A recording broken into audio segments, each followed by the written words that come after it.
Bonjour et bienvenue à ce tutoriel final qui va nous permettre de découper les formes de l'automate de papillon que nous avons modélisé sur Inkscape lors du précédent tutoriel. Vous remarquerez que je suis devant un écran du local 113, c'est-à-dire du Fab Lab du Cégep Limoilou, donc un ordinateur qui a la possibilité de communiquer avec les découpeuses au laser. Je pars vraiment du tout début, donc j'ai simplement glissé là, mon document réalisé sur Inkscape dans cet ordinateur-là pour constater que ce qui apparaît comme logo présentement, c'est le logo d'un SVG indépendant d'un logiciel. Si je clique sur mon document, je vais voir le travail que j'ai effectué, mais le document ne s'ouvre pas automatiquement dans Inkscape. C'est que dans les ordinateurs du local 113, les SVG ne sont pas paramétrés pour être ouverts par défaut par Inkscape. Alors, je vais devoir procéder autrement. Je vais ouvrir Inkscape dans un premier temps. Donc, je l'ai en raccourci clavier sur mon écran.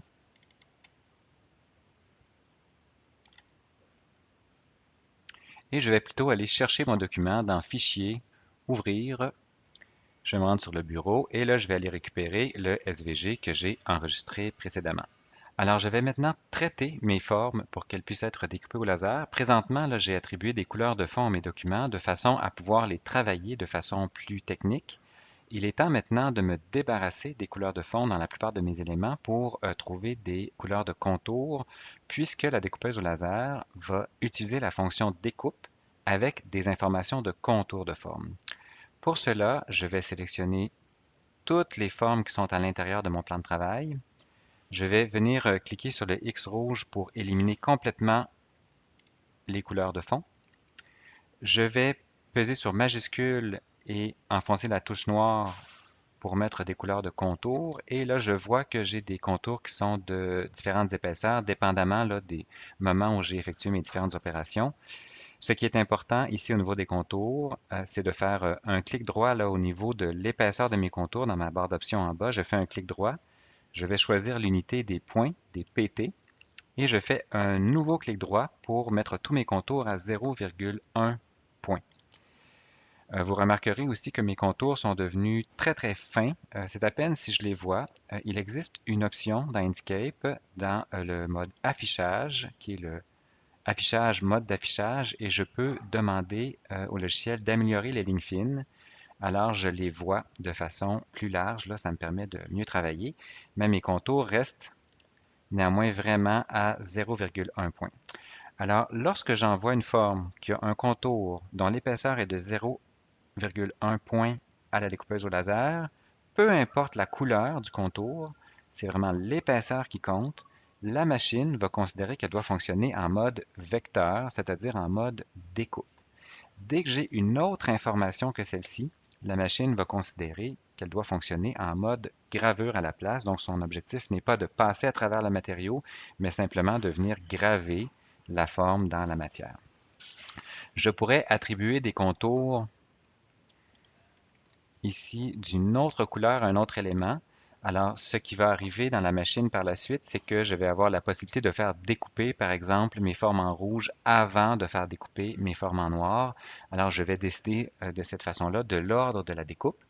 Autrement, par défaut, la découpeuse va toujours découper les formes qui sont à l'intérieur et va terminer par les formes qui sont à l'extérieur pour que le dessin reste très, très précis. Bon, je vais remettre ici mes contours en noir et je vais poursuivre mes opérations vers la découpeuse. Il y a dans mon dessin des éléments que je veux faire découper, en fait presque tous les éléments, et certains éléments, donc mes petits rectangles ici qui sont à l'intérieur de mes supports verticaux, eux, je vais les faire graver. Alors, je vais changer ces informations-là. Je dois tous les sélectionner. Je dois enlever les informations de contour. Alors, je pèse sur majuscule et je clique sur le bouton Aucun pour aucun contour.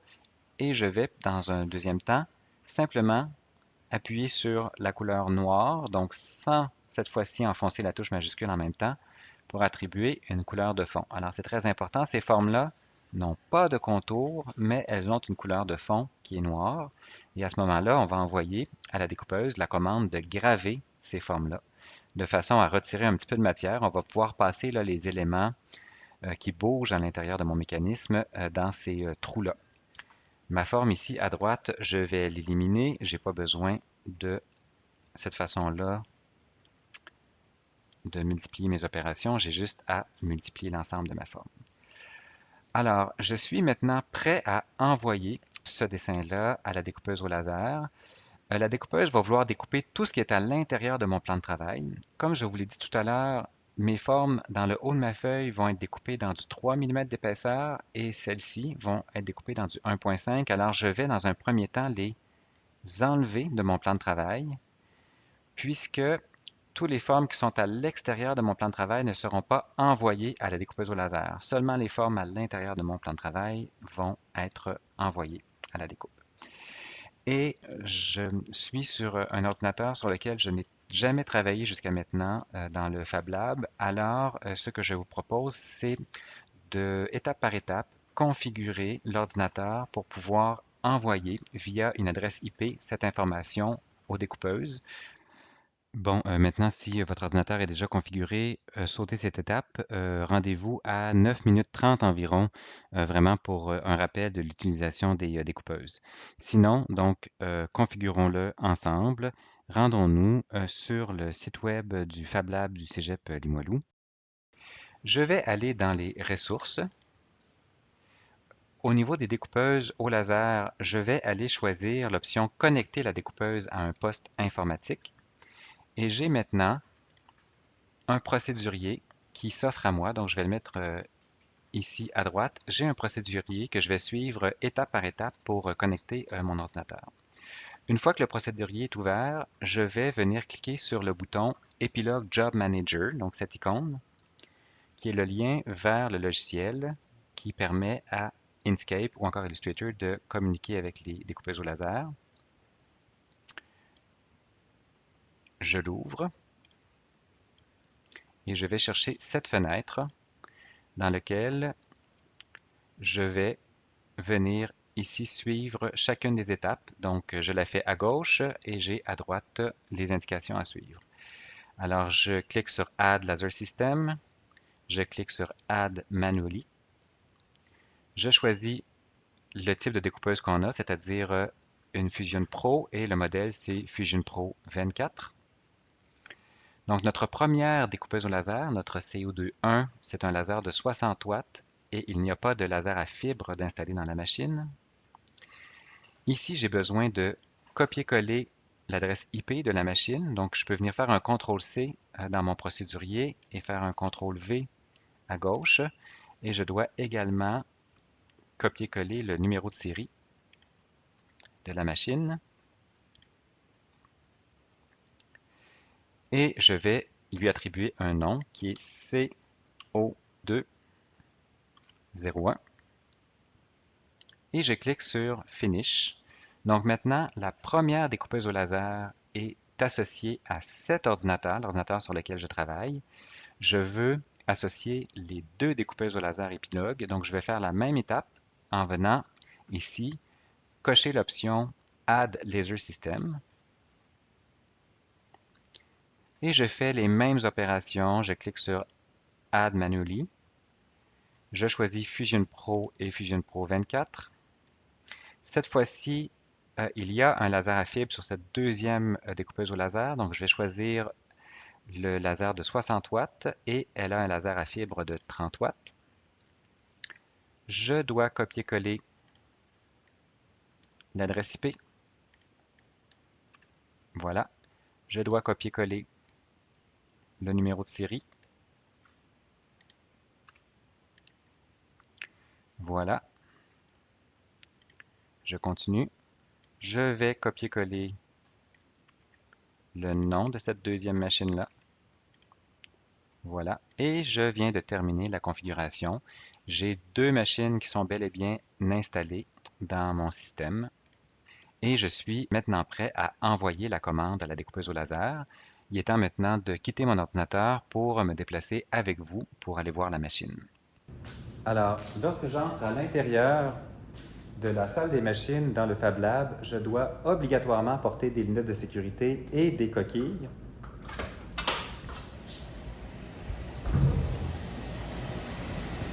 Je vais aller ouvrir la découpeuse au laser CO2-1. Et là, je coupe tout de suite le son pour passer en post-production. Je m'assure que la trappe d'évacuation des fumées est bel et bien ouverte. Je m'assure également que l'entrée d'air, donc de la machine épilogue, le bouton à droite c'est ouvert, gauche c'est fermé, droite c'est ouvert. Alors je m'assure que l'entrée d'air, au niveau de la tête du laser, donc c'est le petit tube transparent que vous voyez ici, est ouvert. Alors ça va projeter de l'air dans la buse située sous la lentille du laser. Cet air-là va faire une pression positive qui va empêcher les fumées de venir tacher la lentille et donc la lentille va rester plus efficace plus longtemps. Je viens me chercher un morceau de bois, donc un morceau de contreplaqué de 3 mm d'épaisseur. Je vais venir le disposer dans la machine.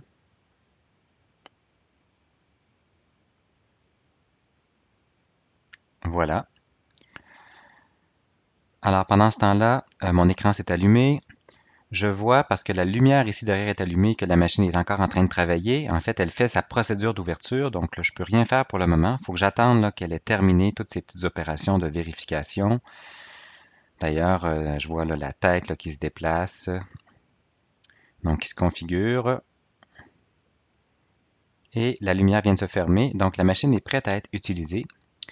Et la prochaine étape consiste à régler le focus du laser. Donc, je vais prendre le gabarit du focus. Je vais venir le placer ici dans la petite fente là, à côté de la tête du laser. Et il faut que ce gabarit-là touche au matériau dans lequel je vais découper. Alors, je pèse sur le bouton qui me permet de lever et baisser le plateau avec le joystick. Et en manipulant le joystick, je peux baisser ou lever le plateau jusqu'à temps que mon gabarit vienne y toucher. Donc là, il touche trop. Je vais baisser le plateau un peu jusqu'à temps qu'il tombe à une place où il effleure le matériau dans lequel je veux découper. Alors, c'est fait maintenant, je peux remettre le gabarit de focus de laser en place. Je vais quitter le menu qui me permet de monter et descendre le plateau. Et je vais aller ouvrir le menu qui liste les objets à faire découper au laser. Alors, j'ai deux caméras dans le couvercle de la découpeuse. Il me reste à refermer le couvercle afin que les caméras pointent vers l'intérieur de la découpeuse pour que je puisse voir son contenu et je retourne à l'ordinateur. De retour à l'ordinateur, je suis presque prêt à envoyer mes documents à la découpeuse au laser.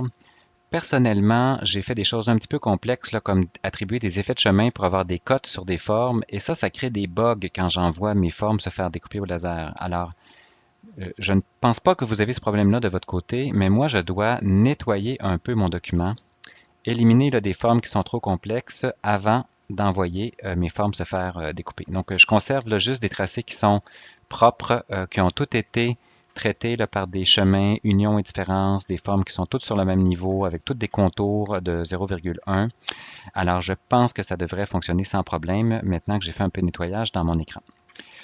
Pour utiliser la découpeuse au laser, je vais aller cliquer dans Fichier, Imprimer. Je vais aller choisir au niveau des imprimantes la Epilogue Engraver, donc comme si je lançais une commande pour une imprimante normale. C'est juste que là, c'est une découpeuse au laser que je choisis. Et à partir du moment où je clique sur Impression, je vais donc voir mes documents s'ouvrir dans une fenêtre. Je vais maintenant cliquer sur le petit appareil photo ici pour activer la vision.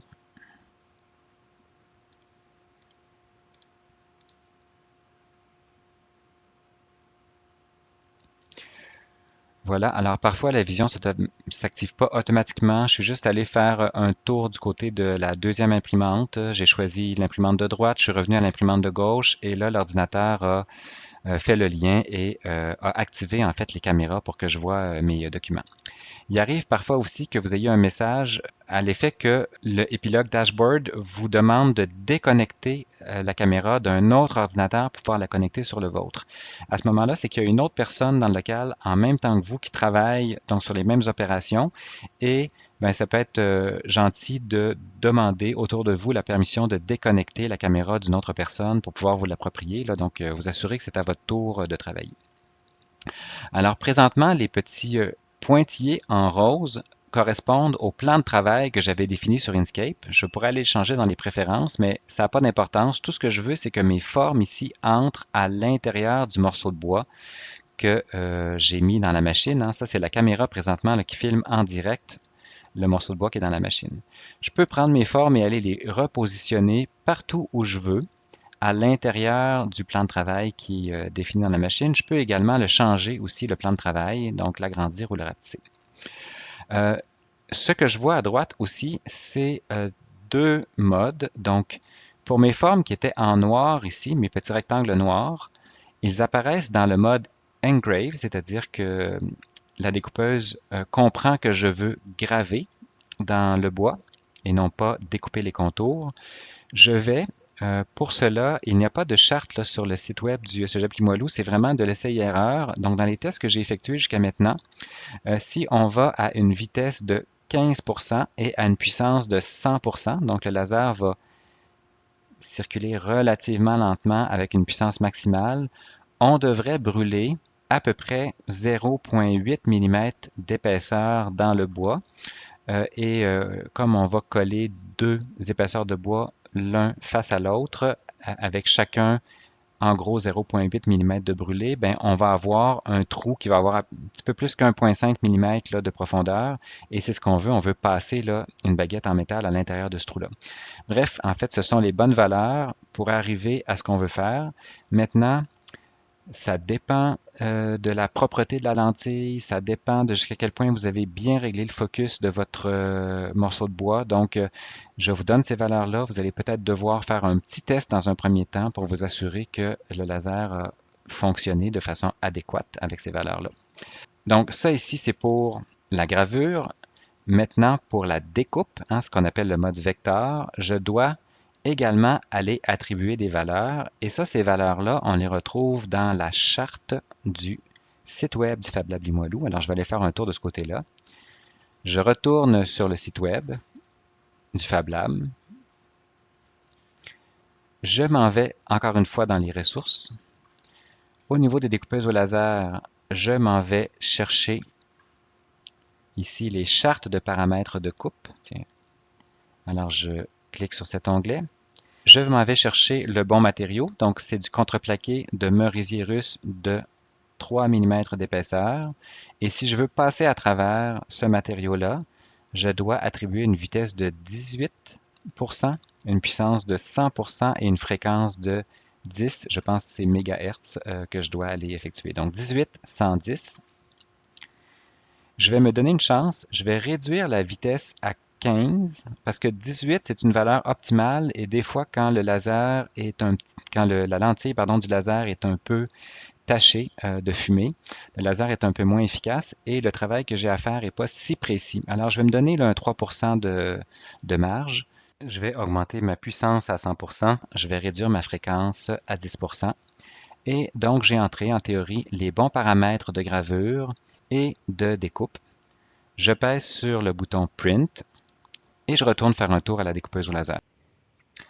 Alors devant la découpeuse au laser, je vois que mon document s'est bien rendu dans l'écran. Si je veux voir quelle place ça va prendre physiquement, je peux peser sur le bouton Box ici. Ce que ça va faire, c'est que le laser va tourner autour de l'ensemble des objets que ça s'apprête à découper. Alors, c'est un peu plus précis que les caméras. Là. Les caméras me donnent une approximation de là où les objets vont arriver, mais si je voulais vraiment tenir compte de la texture du bois, là, faire un box, c'est intéressant. Et je peux également activer le pointeur. Donc, c'est le petit point rouge que vous voyez en dessous du laser. C'est pas le laser en tant que tel, hein. C'est juste un petit pointeur. Là. C'est pas en train de découper la forme, mais ça me permet là, de voir exactement où sont situées les pièces que je m'apprête à découper. Par la suite, ben, je sors du menu box et je pèse sur découpe, donc le bouton en bas. Et le laser va commencer à faire son opération dans un premier temps de gravure, parce que c'était ce qui était là, en premier dans ma fenêtre du logiciel qui envoyait mes formes se faire découper. Donc, gravure était cédulée en premier, c'est mes petits rectangles noirs qui sont gravés. Et maintenant, la découpeuse se met à découper les contours. Donc, vous voyez qu'il y a plusieurs des pièces qui tombent dans le plateau de la découpeuse. C'est pas grave, on va aller les récupérer tout à l'heure. Et je mets un petit peu la vidéo en accéléré là, pour que ça aille un petit peu plus vite. La découpeuse va découper l'ensemble des pièces qui figuraient dans le document. Alors, une fois la découpe terminée, la lumière de la découpeuse vient de se fermer. Elle a aussi fait un bip là, pour dire que c'était terminé. Je peux aller récupérer mes documents. Donc, je peux soulever les règles. Moi, j'avais coincé là, mon morceau de bois contre les règles de la découpeuse. Ça sert à ça. Alors, j'enlève ma planche de bois. Je vais enlever également mes morceaux. Donc, le laser a eu un peu de mal à passer à travers mon contreplaqué de 3000 mètres. C'est vraiment parce que la lentille est un petit peu salie là, présentement. Donc, le laser va un petit peu moins bien, mais ça, les techniciens nettoient les lentilles là, plusieurs fois par semaine. Et pour ce qui est des pièces qui sont tombées sous le plateau, bien, je peux l'enlever tout simplement en soulevant les règles de part et d'autre et je vais récupérer mes pièces. D'ailleurs, plein d'autres débris là, qui ont été découpés probablement dans la journée avec la découpeuse au laser. Alors, je rassemble tout ça et je vais là, faire le tri pour pouvoir procéder au montage de mon automate de papillon. Et je veux m'assurer ici que mes supports verticaux, donc lorsque je les colle l'un sur l'autre, je veux m'assurer que je vais avoir des trous. Donc un genre de trou carré là, qui fait à peu près 1,5 par 1,5 mm, de façon à ce que je puisse passer ma tige de métal à l'intérieur. Si jamais les trous n'étaient pas assez profonds, ben, je peux toujours passer une petite mèche, là, une mèche 1,16, là, et ça va me donner le trou exact pour pouvoir passer mes pièces de métal à l'intérieur. Alors, j'ai récupéré mes pièces. Il va me rester encore les ailes et la partie de la charnière à découper dans du contreplaqué de 1,5 mm d'épaisseur. Donc pour cela, je vais devoir régler la hauteur du plateau de ma découpeuse au laser parce que mon contreplaqué va être un peu plus mince à 1,5 mm d'épaisseur. Et je vais retourner donc dans la charte du site web du Fab Lab du Cégep Limoilou pour avoir les bonnes valeurs. Et j'ai juste à découper en fait mes contreplaqués. Je n'ai pas de mode gravure dans ces deux dernières pièces. Alors je ferme la découpeuse au laser, je remets le plateau en place, je rabats les règles sur le plateau, je ferme le couvercle, je ferme la sortie d'air, je ferme l'entrée d'air au niveau de la tête du laser et je peux quitter le Fab Lab. Alors je vous souhaite un bon travail.